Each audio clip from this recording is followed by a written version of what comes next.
Este programa llega gracias a un gentil auspicio de Elementus Comunicaciones, Grupo El Inversionista, Lúdica Junior Business School. Hola, ¿cómo están? El día de hoy vamos a analizar mediante una línea de tiempo histórica las propuestas económicas y políticas de dos países vecinos. Me refiero a Chile y a Argentina. En el caso de Argentina, el discurso liderado por el presidente Milei, que es una propuesta de mercado, liberal y considerada de ultraderecha, y en el caso de Chile, liderada por el presidente Boric, que es una propuesta basada en el socialismo, en la igualdad y de izquierda. Para ello, el día de hoy hemos invitado desde Chile a Gonzalo Trillo, analista político y económico internacional. Bienvenidos a un nuevo episodio. Mi nombre es César López del Campo y esto es El Inversionista.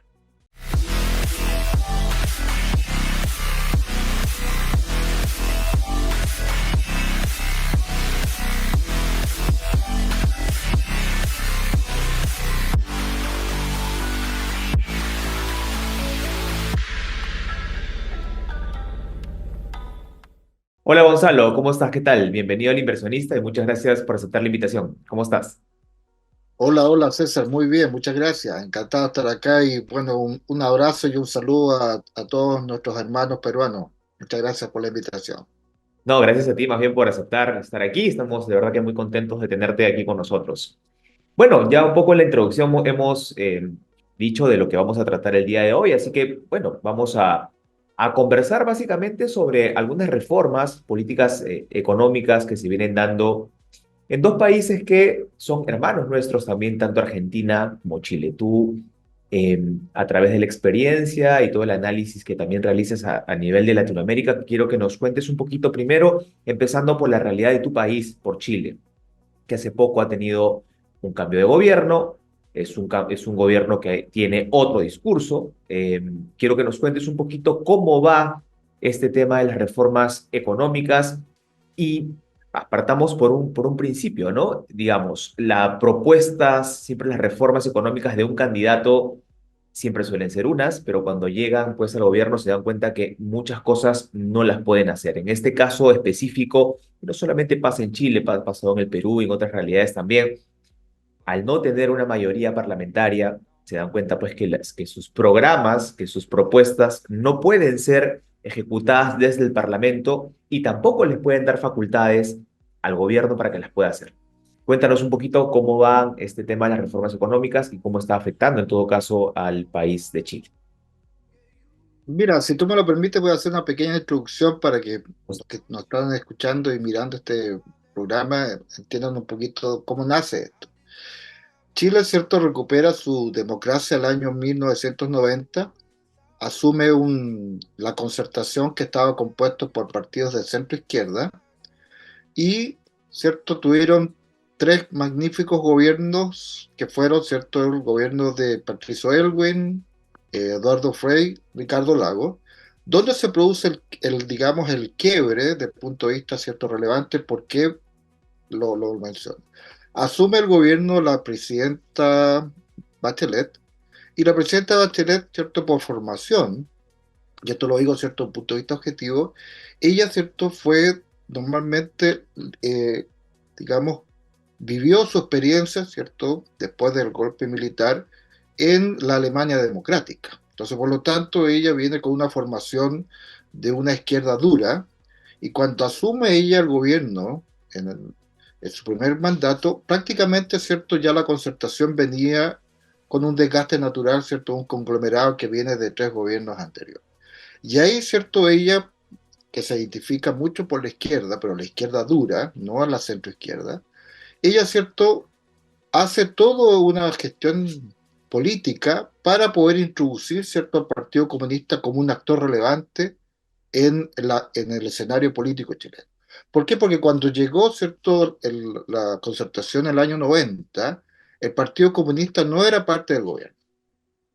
Eso es sumamente importante recalcar. Entonces, llega la expresidenta Bachelet e introduce cierto Partido Comunista al gobierno y ahí comienza cierto prácticamente el Partido Comunista es un partido muy organizado, muy estructurado, y comienza, ¿cierto?, a debilitar el modelo económico y comienza, ¿cierto?, a debilitar también todo digamos, el modelo político. Introduce, ¿cierto? Se comienzan a introducir modificaciones importantes a la Constitución chilena y también comienza, ¿cierto?, a debilitarse el modelo económico, donde pasa, ¿cierto?, de una economía de mercado más a un modelo económico de competencia imperfecta, que donde aparecen ciertos actores como monopolios, oligopolios. Entonces, llega después, haciendo el análisis, viene la transición con un gobierno de Sebastián Piñera, donde se recupera un poquito el modelo, el crecimiento, ¿cierto? Después recupera digamos, el gobierno, la expresidenta Bachelet, y ahí ella se declara, ¿cierto?, ya de izquierda y conforma el partido o el grupo de partidos que se llamaba, ¿cierto?, eh, digamos, de centro izquierda prácticamente, donde estaba, ¿cierto?, que era, ¿cierto?, era, que se llamó la nueva mayoría. Y la nueva mayoría ya parte formalmente el Partido Comunista siendo parte del gobierno, ¿ya?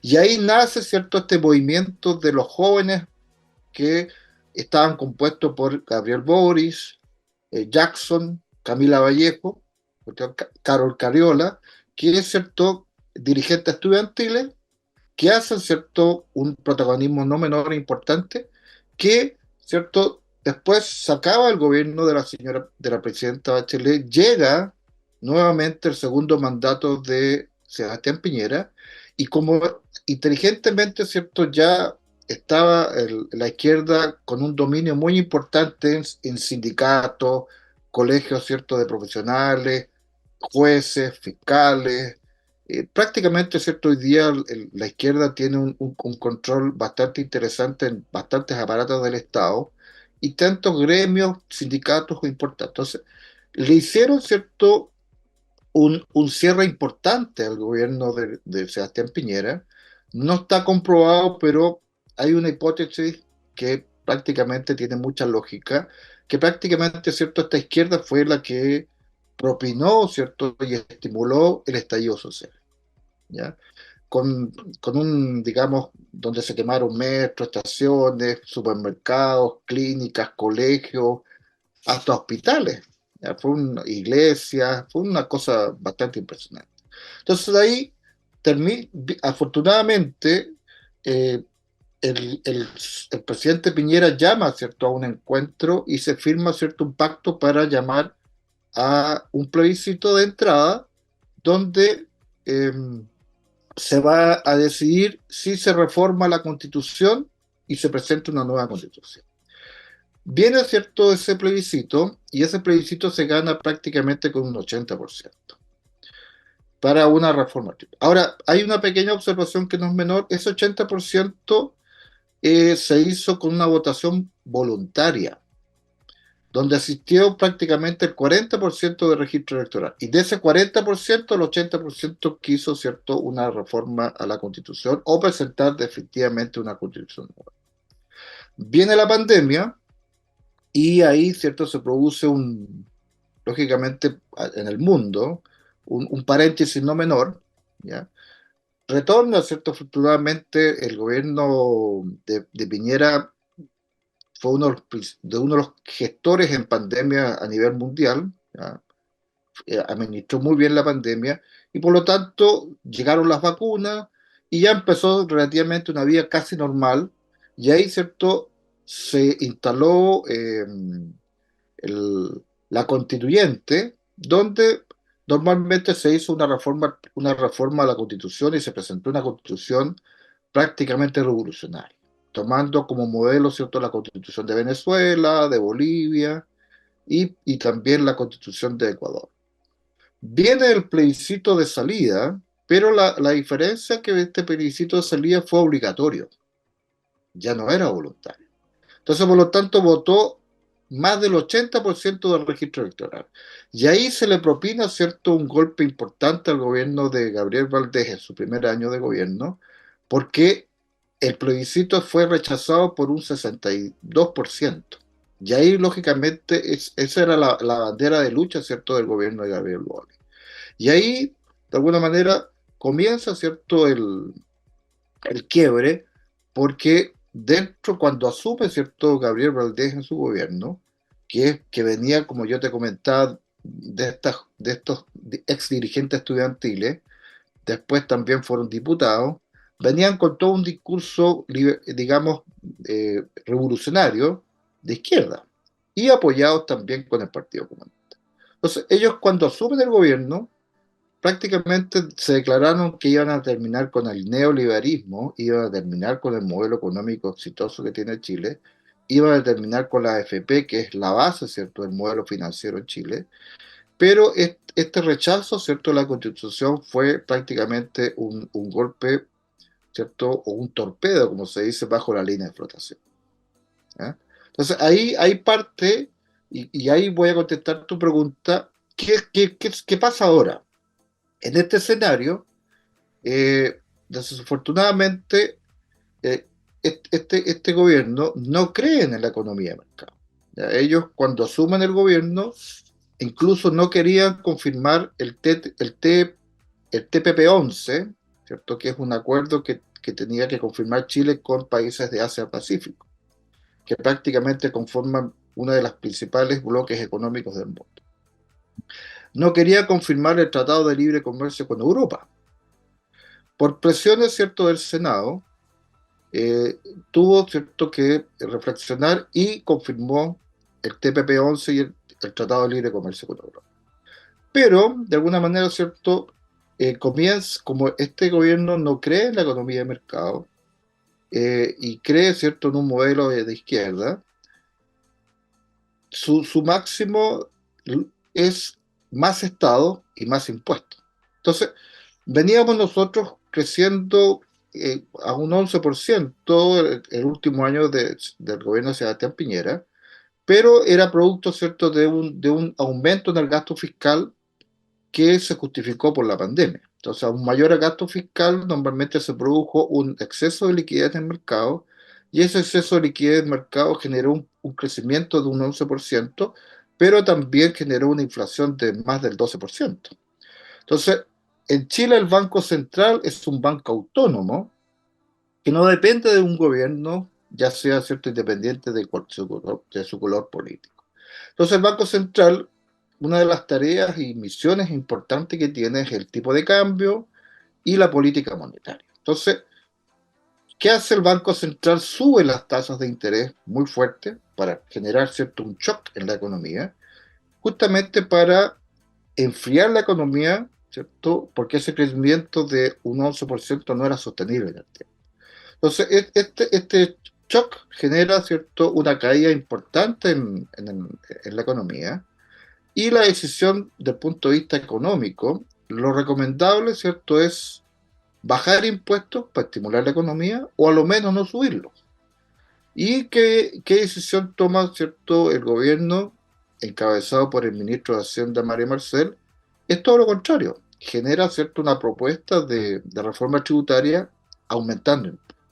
Entonces, con la decisión que tomó el Banco Central, con la decisión, ¿cierto?, que tomó el gobierno de Gabriel Boric y su ministro de Hacienda, Marcel, generaron, ¿cierto?, una incertidumbre mayor en el mercado y eso produjo, ¿cierto?, que las proyecciones para el 2023 fueran incluso hasta un 2% negativas.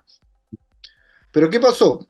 Se logró, ¿cierto?, crecer un 0,2% positivo, por suerte, pero no fue gracias a la gestión del gobierno de Gabriel Boric, fue porque en diciembre del 2022, terminando el año, afortunadamente, no, perdón, en septiembre del 2023, afortunadamente se rechaza, ¿cierto?, la reforma constitucional, ¿cierto?, perdón, fines de 2022, disculpe, se rechaza, ¿cierto?, la reforma, o sea, la constitución reformista, perdón, y ahí, ¿cierto?, se genera un escenario mejor para la inversión.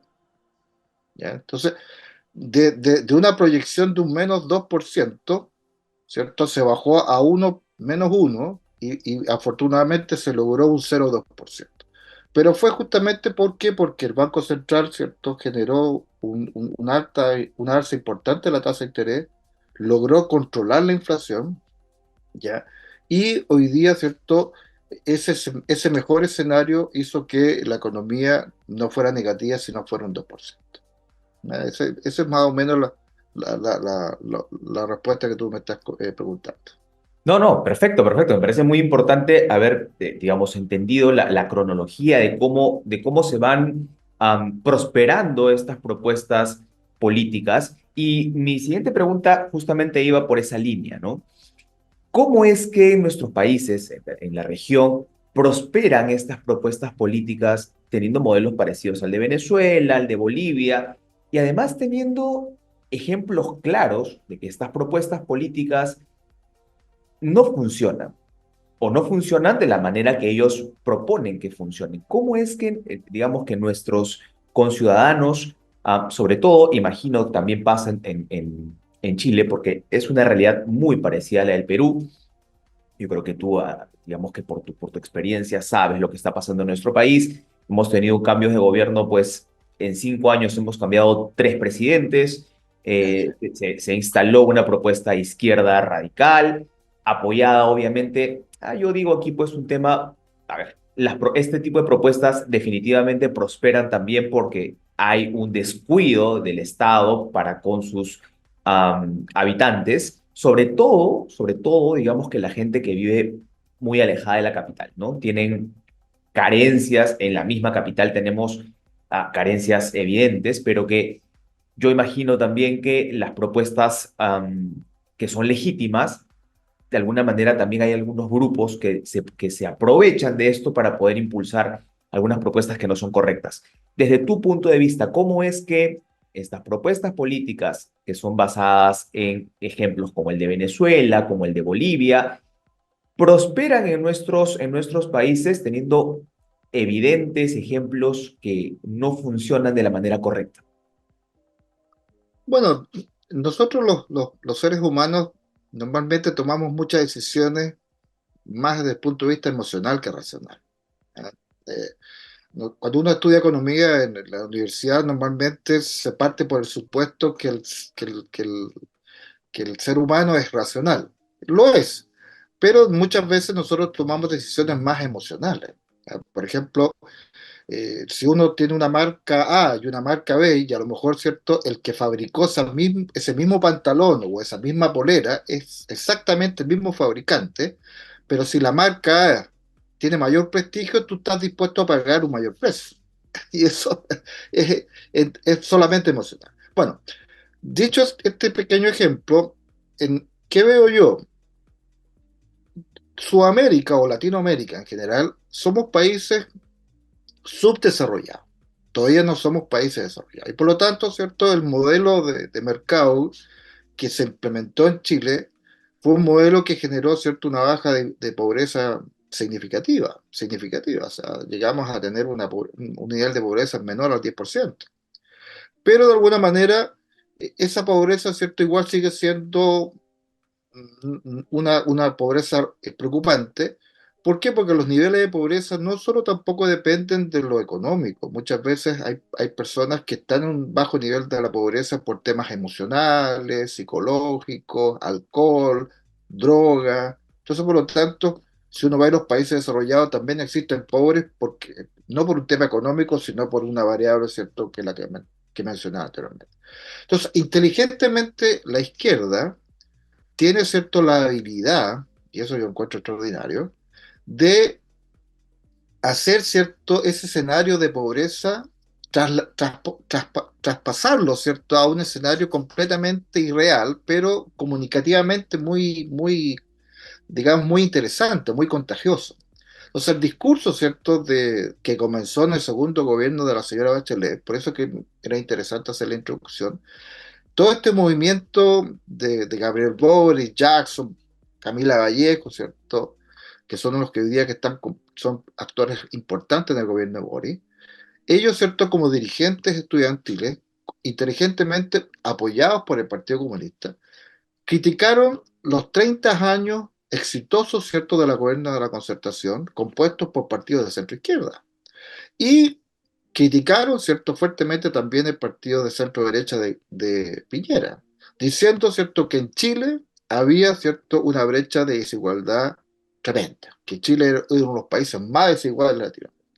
Y de ahí, ¿cierto?, y crearon ese mito donde, y ellos, ¿cierto?, au- se incluso autodefinieron como moralmente superiores, Ah, donde mira. ellos, cuando fueran gobierno, iban a combatir la corrupción, se iban a bajar los sueldos, ¿cierto? Iba a ser un mejor país. Entonces, todo, ¿para qué estamos con cosas? Este modelo es exitoso, pero también hay un desgaste. Hay un desgaste, ¿cierto?, propio de Chile, ¿cierto?, de los actores políticos. La política en Chile está un poquito desprestigiada, yo hablo de todos los sectores. Entonces, ese desgaste justamente avaló, digámoslo así, y apoyó el discurso, ¿cierto?, ideológico de la izquierda dura. Entonces, por lo tanto, ellos cuando hacen, ¿cierto?, su campaña presidencial, eh, Chile se polarizó y pasan a la segunda vuelta los dos polos, ¿cierto? Uno por el Frente Amplio y el Partido Comunista encabezado por Gabriel Boric, y el otro polo, ¿cierto?, encabezado por Kast, que es, ¿cierto?, de derecha a derecha. ¿Ya? Entonces estos dos polos en la segunda vuelta, eh, a mi juicio, Kast cometió varios errores, que lo supo aprovechar muy bien Boric, y gana la presidencia. Entonces, se instala, ¿cierto?, en Latinoamérica esta misma experiencia que ha tenido Chile, se instala, ¿cierto?, en Ecuador, también con Correa, ¿cierto?, con este discurso bonito que todos vamos a ser iguales, que va a llegar, ¿cierto?, a la isla de la fantasía y la distribución del ingreso va a ser perfecta, etcétera, etcétera.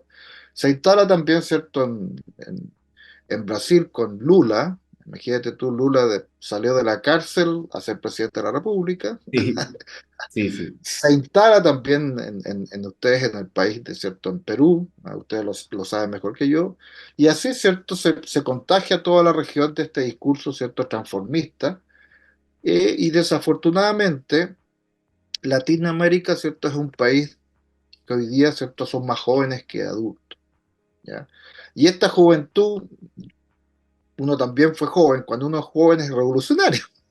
Sí, ¿Ah? Entonces y después los años te demuestran que eso es puro verso nomás y la vida Entonces, la juventud en Chile apoyó este movimiento que se presentaron muy... ¿Por qué? Porque todos dicen, el Partido Comunista, pero ellos no eran el Partido Comunista, ¿cierto? Ellos, si tú ves, bueno, yo invito, ¿cierto?, a los que nos están escuchando, cuando tengan más tiempo, si ellos ven de dónde viene Boris y Camila Vallejo, Jackson, ¿cierto?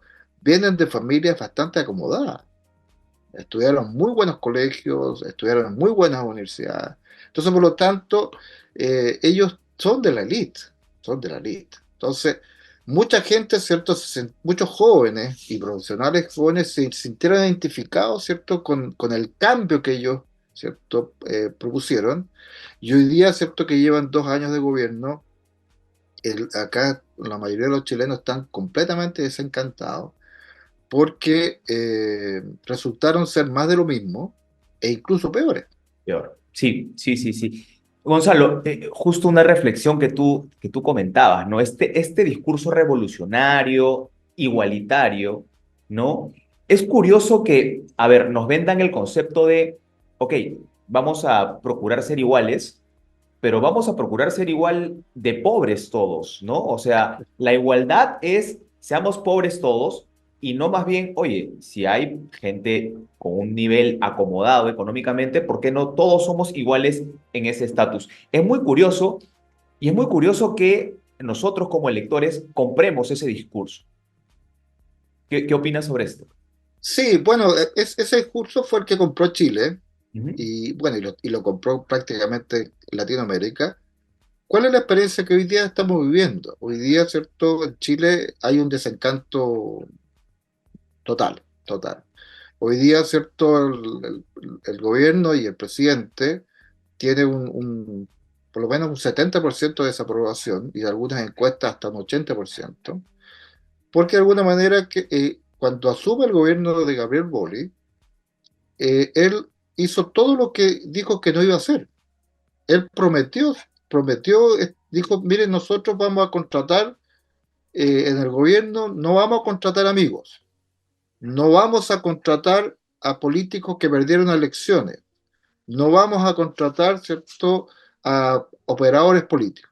Asumieron el gobierno e hicieron exactamente eso. Es muy curioso ¿Ah? porque en realidad, lamentablemente, digamos, por las personas que confían en ese tipo de discursos, eh, siempre suele pasar lo mismo con los gobiernos de izquierda, ¿no? Ha pasado en el Perú, pasa tal cual le está pasando a ustedes, nos ha pasado, nos está pasando ahorita a nosotros.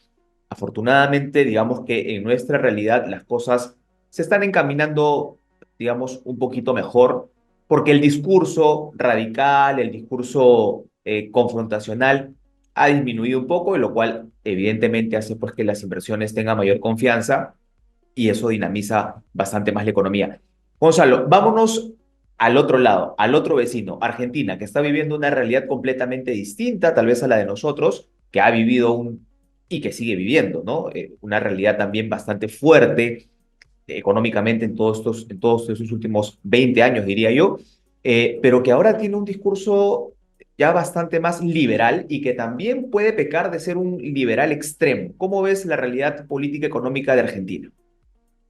Bueno, complejo, es un escenario tremendamente complejo porque, como bien tú lo explicabas, Argentina viene, ¿cierto?, con 100 años de retraso, ¿ya?, donde asume, digamos, toma el control del país Perón, y ahí se establece, ¿cierto?, el partido peronista, que prácticamente ha gobernado, salvo excepciones, los últimos 100 años en Argentina. Entonces, viene este modelo económico que es fracasado, donde el Estado, ¿cierto?, es prácticamente amo y señor de casi todas las variables sociales, políticas, económicas, culturales. Y ese modelo, ¿cierto?, es un modelo que está fracasado, ¿no?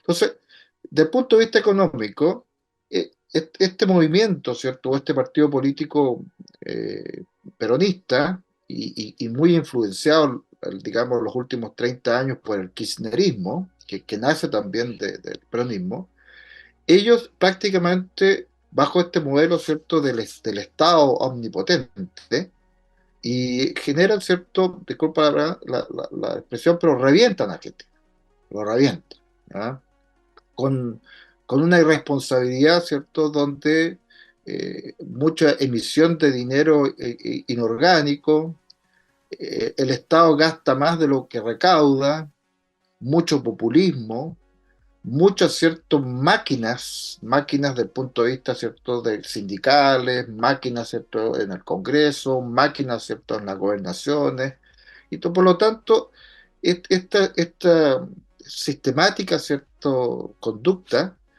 llega, ¿cierto?, que Argentina hoy día se ubica prácticamente como en riesgo país, en un país del tercer mundo, con una pobreza, ¿cierto?, que hoy día muchos dicen que ya es del 60%. El año pasado se alcanzó, ¿cierto?, una inflación del 200%. Entonces, con este escenario, digamos, crítico, nace, ¿cierto?, este revolucionario libertario, ¿ya?, que es Milei, con un discurso entretenido, contagioso y de esperanza, donde, ¿cierto?, justamente él en forma muy inteligente ataca, ¿cierto?, a la casta política y a los que él dice a los chorros, ¿ah?, que son, ¿cierto?, todos estos operadores políticos y todos estos parásitos, que él mismo lo dice así, que viven del Estado. Y él dice, señor, voy a llegar yo con la motosierra y se acabó la fiesta. Voy a trasladar, ¿cierto?, una libertad desde el punto de vista ideológico, económico, cultural, social. Ya no va a existir un Estado, ¿cierto?, que va a decir a usted qué tiene que hacer. Y ahí viene este cambio radical que tú muy bien estás planteando.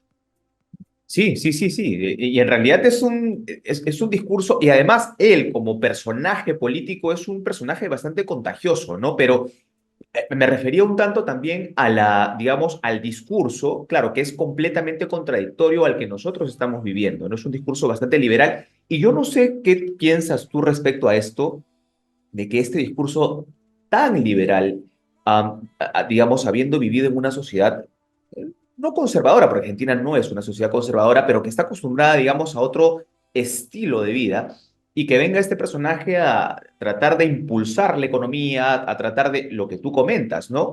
Tratar de cortar, digamos, de estos, como él bien lo define, parásitos que viven del gobierno. Qué tan conflictivo puede ser o qué tan duro puede ser para la sociedad que ya tiene acostumbrado un estilo de vida determinado y que venga una persona y te diga, pues, sabes que esto no es lo correcto, vamos por un camino diferente, pero con un discurso también bastante radical o opuesto a lo que se estaba viviendo? ¿Cómo ves tú este discurso que puede sonar bastante interesante, muy digamos, que tenga bastante, que calce bien con la población, sobre todo con la gente que necesita prosperar en la Argentina, pero que puede ser bastante también liberal en extremo, ¿no? ¿Cómo ves tú este tema? Bueno, Milei muy inteligentemente cuando asume el gobierno, él hace su primer discurso como presidente de la República, una vez ya investido, al pueblo de Argentina, no al Congreso. Él, cierto, intencionalmente, cierto, se para, cierto, mirando al pueblo y afuera y dirigiéndose al pueblo. Y a ellos, cierto, confirma su compromiso de decirle, señores, acá no hay plata, no hay un solo peso, y por lo tanto, prepárense porque va a venir, cierto, una política de shock fuerte. Aquí, cierto, se acabó el recreo, se acabó la farra, y esto tiene costos, y los costos hay que asumirlos. Volviendo un poquito, por ejemplo, a la experiencia nuestra en Chile, para que dimensionemos, nosotros, ¿cierto? Como país, nos costó salir de la crisis del gobierno de la Unidad Popular de Salvador Allende, ¿ya? El año de 70 al 73, nos demoramos, ¿cierto?, en levantar el país 10 años. 10 años.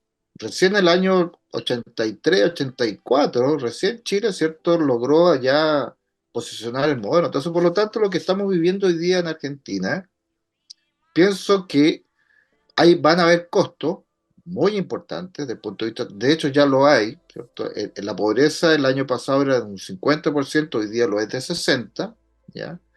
La tasa de desempleo, ¿cierto? También aumentó considerablemente, justamente porque mucho empleo era artificial, subsidiado, ¿cierto?, por un Estado, y este señor, ¿cierto?, inteligentemente está haciendo una política de shock.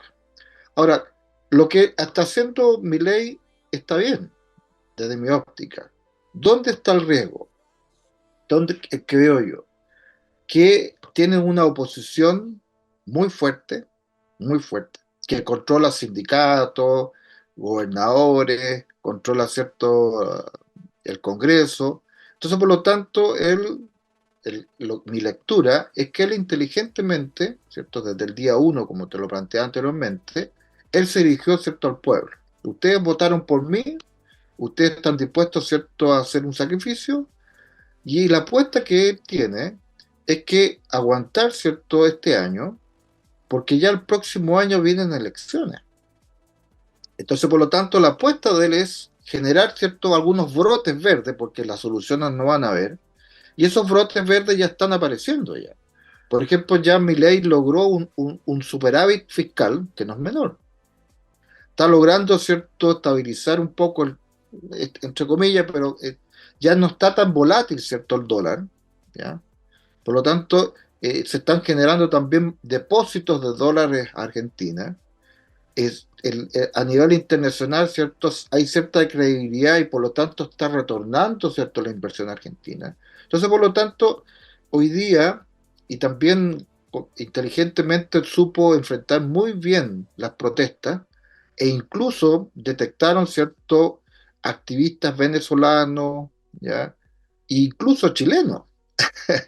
Detectaron algunos chilenos que habían participado, ¿cierto?, del estallido social. Entonces, esto afortunadamente Milei los detectó, extraditaron, ¿cierto?, de Argentina, lo que me parece muy bien. Entonces, por lo tanto, hoy día el escenario que yo veo a futuro es que si Milei logra esa apuesta, ¿cierto?, de lograr estos brotes verdes, porque la solución, ¿cierto?, no es mágica, la apuesta es que él ojalá el próximo año logre a lo menos un control relativo del Congreso.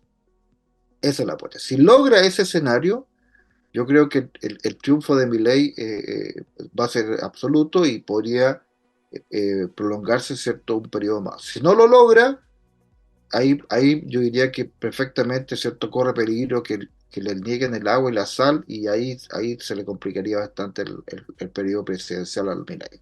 Y esperamos que este triunfo se dé para que, digamos, sea un modelo de ejemplo para los países vecinos, el tuyo, el nuestro, digamos, tengan también una propuesta liberal, que se incentive la inversión en nuestros países para que se pueda también tener una mejor calidad de vida para nuestros vecinos, ¿no? Entonces, Gonzalo, yo te agradezco mucho por tu tiempo, por la entrevista y te comprometo tal vez en una próxima oportunidad para seguir hablando sobre estos temas que son muy importantes de la región. De hecho, hay otros países que son también muy importantes de poder analizar. El tema de Bolivia es muy importante, que también es un vecino nuestro con el que Así es. compartimos algunas actividades comerciales. Venezuela es un caso muy importante también que analizar. Entonces, lo podríamos hacer tal vez en una próxima oportunidad. Gonzalo, te agradezco mucho por tu tiempo y la verdad, muchísimas gracias por estar aquí con nosotros. No, César, muchas gracias a ti por la invitación. La verdad que cuando me invitaste yo me puse feliz porque le tengo un cariño enorme a Perú. Yo estuve en diciembre del 2022 en Lima, prácticamente 3 semanas por actividades laborales, y ustedes los peruanos son muy, muy cariñosos. La verdad que casi me quedo a vivir allá. Está muy bien, está muy bien. Entonces, ¿ah? Bueno, y hace poco también estuve en Argentina, también por temas laborales. Entonces uno yo soy optimista, pienso que viene hoy día el cambio importante, ya, ¿cierto? Se está haciendo en Uruguay, se está haciendo en Sí. Argentina, se está haciendo en Ecuador, y yo pienso, ¿cierto?, que lo más probable es que comience, ¿cierto?, también a hacerse en Perú. Espero también que la próxima el cambio de gobierno en Chile, ¿cierto?, por lo menos sea de centro derecha. Yo pienso, soy optimista en que podamos volver, ¿cierto?, a una realidad donde los gobiernos por lo menos sean de centro izquierda y centro derecha, porque los extremos, la verdad que si uno ve la historia, no solo la teoría, han traído, ¿cierto?, de alguna manera desequilibrios que han sido peores, ¿cierto?, que los gobiernos anteriores. Así que cuenta conmigo, César, si me invitas de nuevo, yo feliz y gracias por todo. No, muchas gracias a ti y bueno, te esperamos tal vez una próxima oportunidad acá en Lima para poder conversar. Ya de repente hacemos una entrevista presencial. Cuando estés por acá, pues bienvenido y celebramos con pisco peruano. Ah, sí, muy bien, por favor, parece bien. Y un buen ceviche y un lomo saltado. Así es, así es. Listo, Gonzalo, muchas gracias. Que estés bien, No, cuídate. gracias a ti, César, muy amable, gracias, Igualmente. encantado. Este programa llega gracias a un gentil auspicio de Elementus Comunicaciones, Grupo El Inversionista, Lúdica Junior Business School. Estuvo con nosotros el día de hoy desde Chile Gonzalo Trillo, analista político y económico internacional. Nos vemos en un próximo episodio. Esto fue El Inversionista.